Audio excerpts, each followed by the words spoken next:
안녕하세요. 동물의 세계입니다. 현대의 야생에서 가장 무서운 육상동물 하면 어떤 동물이 떠오르시나요? 저는 영화 라이온 킹에서도 나온 동물의 왕 사자 혹은 거대한 시베리아 호랑이가 떠오르는데요.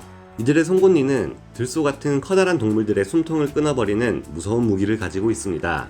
동물 다큐멘터리를 봐서 감이 잘 오지 않으시겠지만 이들의 발톱과 이빨이 얼마나 무서운지는 영화 고스트 앤 다크니스나 프레이 같은 영화를 보면 뼈저리게 느낄 수 있는데요. 하지만 이들을 닮은 고대 동물 중에는 티라노사우루스의 이빨과 같은 28cm나 되는 커다란 이빨, 지금의 사자나 호랑이와는 비교도 할 수 없는 다부진 상체와 압도적인 힘을 가진 이들이 있었다고 합니다. 오늘은 신생대를 대표하는 가장 상징적인 최상위 포식자 검치호 스밀로돈에 대해 살펴보도록 하겠습니다. 스밀로돈의 칼, 이빨의 용도와 단점.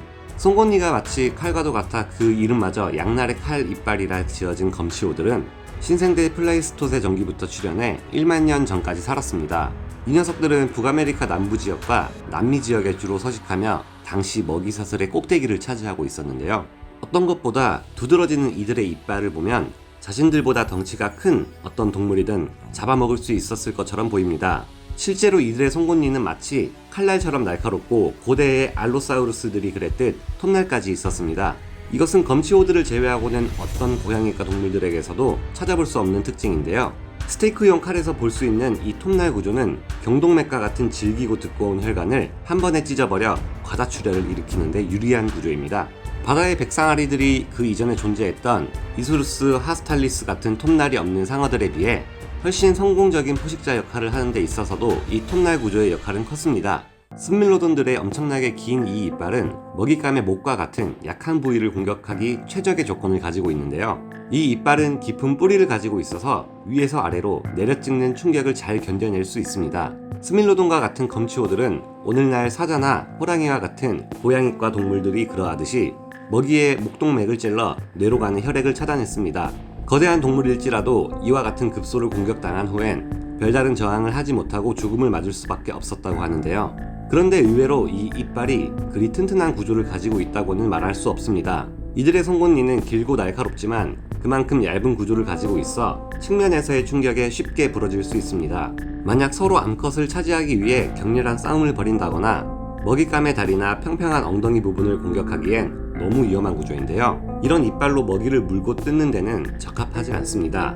만약 이빨이 부러지지 않아도 문제가 됩니다. 치아 자체가 충격을 흡수해 부러지지 않게 되면 이와 연결된 잇몸과 치식량까지 치명적인 손상을 입을 수 있기 때문인데요.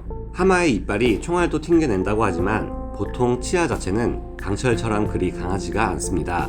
그 때문에 코끼리들도 어느 정도 나이가 든 개체들의 경우 상아가 부러진 것들을 흔하게 볼 수 있죠. 또한 이빨 때문에 생기는 다른 단점도 있었습니다. 보다시피 이 긴 이빨을 먹잇감에 찔러 넣기 위해서는 턱이 정말 크게 벌어져야 합니다. 이들은 오늘날의 아나콘다처럼 120도에서 130도까지 벌어지는 턱을 가지고 있었는데요. 턱은 크게 벌릴수록 악력이 약해지는 단점이 있습니다. 이들의 치악력은 겉보기와 달리 정말 약했는데 스밀로돈의 두개골을 통해 실험한 결과 고작 100kg밖에 되지 않았는데요. 사람의 무는 힘이 65kg 정도이고 암컷 사자의 치악력이 보통 300kg 정도입니다. 치악력 100kg 정도는 큰 개 정도면 충분히 낼 수 있는 힘인데요. 그렇기에 이들은 암컷과 수컷이 평등한 역할을 하는 늑대무리와 비슷한 생활을 했을 것으로 보입니다. 때문에 이들은 사냥에 있어서는 이빨이 아닌 다른 무기가 필요했는데요. 사자, 호랑이보다 곰에 가까웠던 동물. 이들과 비슷한 포식자의 경우를 찾아보면 쥐락이 최상의 포식자 중 하나였던 알로사우루스를 들 수 있습니다. 이들 또한 약한 턱 힘을 가지고 있었지만 그 대신 가장자리에 톱니가 있는 날카로운 이빨과 강력한 목 근육을 가지고 있었는데요. 스밀로돈 또한 같은 방법으로 해결책을 찾았습니다. 이들은 비대해 보일 정도로 강력한 목 근육을 가지게 됐습니다. 알로사우루스들은 튼튼한 위턱을 마치 도끼처럼 내려찍어 먹잇감에게 큰 타격을 주고는 했는데요. 스밀로돈의 이빨 또한 이런 타격을 주는데 최적화되어 있는 구조입니다. 이들은 아마도 입을 최대한 크게 벌린 후 고개를 높이 쳐들고 경동맥을 정확히 조준해 강력한 목의 힘에 체중을 더해 긴 이빨을 먹잇감의 급소에 깊이 찔러 넣었을 것입니다. 이때 깊게 박힌 이빨을 빼내기 위해서도 상당한 힘이 필요하기 때문에 목 근육이 그리 비대해졌을 것으로 생각됩니다. 그런데 한 가지 문제점이 있습니다. 급소를 노리기 이전에 먹잇감을 제압해야 될 텐데요. 이 역할을 하는 것이 바로 스밀로돈의 엄청난 상체입니다. 이들의 앞다리에 연결된 상완골은 현재까지 존재했던 모든 고양이과 동물들 중 가장 강했습니다. 이 녀석들의 덩치는 평범한 개체들이 250kg에서 330kg 이상이었고 스밀로돈 포플라토르종의 경우 최대 470kg에 육박할 정도로 큰 덩치를 가지고 있었습니다. 오늘날 고양이과 동물 중 가장 크다는 시베리아 호랑이 중 최대 개체라 해도 몸 길이 3.17m, 몸무게 350kg 정도입니다. 스밀로돈은 민첩함을 버리고 힘 하나에 올인한 체형을 가지고 있습니다. 이들의 체형은 마치 하이에나 혹은 곰과 유사한데요. 스밀로돈들은 상체가 발달한 반면 상대적으로 빈약한 뒷다리와 매우 짧은 꼬리, 비대한 목을 가지고 있어 달리는 속도나 전반적인 민첩함은 떨어졌을 것으로 추측됩니다. 이러한 형태는 이들의 매복형 사냥꾼으로 만들었는데요. 자신보다도 큰 먹잇감에게 달려들어 압도적인 힘과 날카로운 발톱으로 상대를 1차적으로 제압했을 것으로 보입니다. 먹잇감이 힘이 빠지거나 당황해 격렬한 저항을 할 수 없게 되면 마지막 치명타로 칼날 이빨을 박아놓고 먹잇감의 숨통을 단숨에 끊는 것이죠. 모든 사냥 능력을 힘 하나에만 올인했던 만큼 이들의 먹잇감은 모두 한 덩치 하는 녀석들이었습니다. 이들은 주로 들소나 여러 마리가 무리를 지어 어린 매머드를 사냥했을 것으로 보입니다. 몸길이 6m, 3톤의 몸무게로 매머드급의 덩치를 가지고 있었던 땅늘보나 메가테리움의 새끼 또한 이들의 사냥감이었을 것으로 추측되는데요. 이들의 경쟁자들은 키가 2m 이상이나 되는 공포새, 떼를 지어 다니는 다이어 늑대, 그리고 아메리카 사자와 최대 957kg의 덩치에 두 발로 서면 키가 3m 이상이나 되는 선사시대의 곰인 아르크토드스가 있었습니다. 스밀로돈이라 해서 거대한 녀석들만 있었던 것은 아닌데요. 몸무게 250kg에서 470kg가량의 어깨 높이는 120cm에 달하는 스밀로돈 포플라토르가 가장 큰 종입니다. 두 번째는 스밀로돈 파탈리스로 160만 년 전부터 최근인 1만 년 전까지 생존한 가장 일반적인 종인데요. 몸무게는 160kg에서 280kg 사이로 어깨 높이는 1m에 몸 길이는 175cm 정도로 지금의 사자 크기와 비슷합니다.